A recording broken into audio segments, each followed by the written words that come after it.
Welcome to your Daily Writing Habit, episode number 866.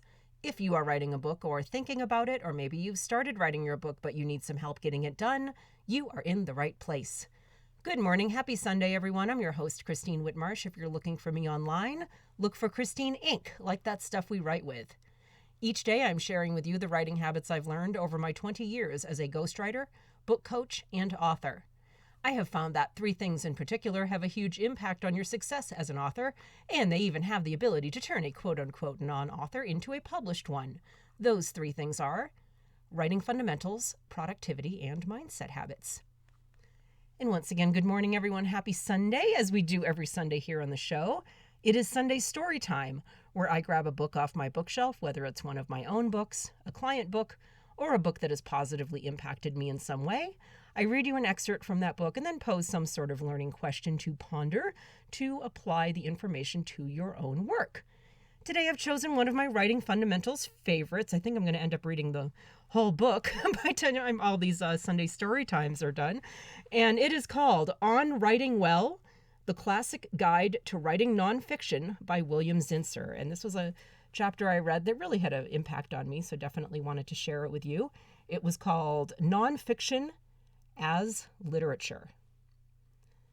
My roster of the new literature of nonfiction, in short, would include all the writers who come bearing information and who present it with vigor, clarity, and humanity. I'm not saying that fiction is dead.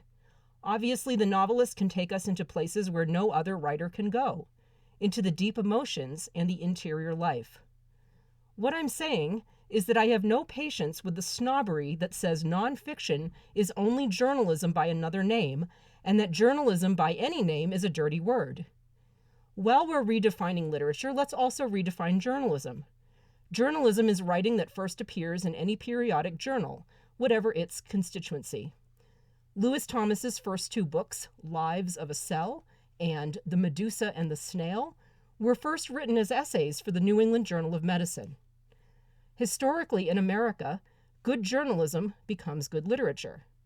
H.L. Mencken, Ring Lardner, Joseph Mitchell, Edmund Wilson, and dozens of other major American writers were working journalists before they were canonized in the Church of Literature. They just did what they did best and never worried about how it was defined. Ultimately, every writer must follow the path that feels most comfortable. For most people learning to write, that path is nonfiction.